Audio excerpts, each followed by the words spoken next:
रावण ने रंभा के साथ जबरदस्ती किया था यौनाचार। रावण ने कठोर तपस्या करके परम पिता ब्रह्मा को प्रसन्न कर लिया और उनसे यह वरदान मांगा कि उसे देवता, दैत्य, नाग और यक्ष कोई भी ना मार सके। उसको यह वरदान मिलने के बाद रावण बहुत अहंकारी बन गया। राक्षसों की सेना लेकर वह स्वर्ग लोक पर चढ़ाई करने के लिए पर्वत पर पहुंचा।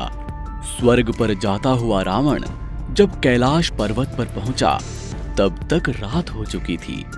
उसने वहीं पर सबको विश्राम करने के लिए बोला। रात में तारों की गोद में कैलाश पर्वत बड़ा ही मनोरम, अद्भुत और मंत्र मुग्ध करने वाला लग रहा था। रावण उस दृश्य तारों की छटा को देखकर मंत्र मुग्ध हो गया और उसी छटा को देर तक निहारता रहा, जिस कारण उसके मन में काम विकार उत्पन्न हो गया। तभी उसकी नजर आसमान से जाती हुई स्वर्ग की अप्सरा रंभा पर पड़ी। रावण उस सुंदर मनमोहिनी अप्सरा रंभा को पकड़ लेता है। पकड़े जाने पर रंभा भयभीत होती है। रावण उसकी कुछ नहीं सुनता और उससे अपने साथ समागम करने के लिए बोलता है। रंभा घबरा जाती है और रावण से उसे छोड़ने की विनती करती है। रंभा रोती बिलखती उसे कहती है, मैं आपकी पुत्र वधू के समान हूं। मेरे साथ आप ऐसा दुष्कर्म की सोच भी कैसे सकते हैं? तो रावण चौंक जाता है और उससे पूछता है, तुमने यह क्यों कहा कि तुम मेरे पुत्र वधू के समान हो? तुम कैसे मेरी पुत्र वधू हुई? तब रंभा कहती है, वह उनके बड़े भाई कुबेर के बेटे नल कुबेर से प्यार करती है। तो रावण जोर से हंसता है।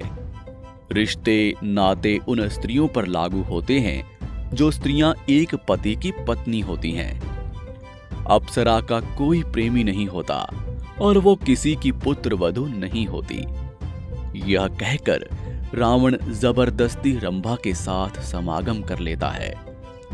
उसके बाद रंभा रोती बिलखती नल कुबेर के पास पहुंचती है और उसको रोते हुए रावण की सारी करतूत को विस्तार पूर्वक बताती है।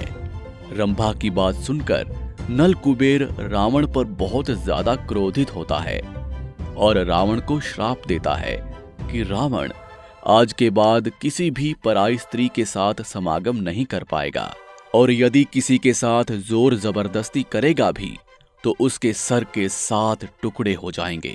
दुष्ट रावण देवताओं, नाग और मनुष्य की सुंदर कन्याओं को जबरदस्ती उठाकर ले जाया करता था और अपने महल में रख लेता था। कुछ कन्याएं अपनी मर्जी से रावण के साथ समागम कर लेती थी और जो कन्या रावण के साथ समागम करने से इनकार करती थी वह उनके साथ जोर जबरदस्ती करके समागम कर लिया करता था।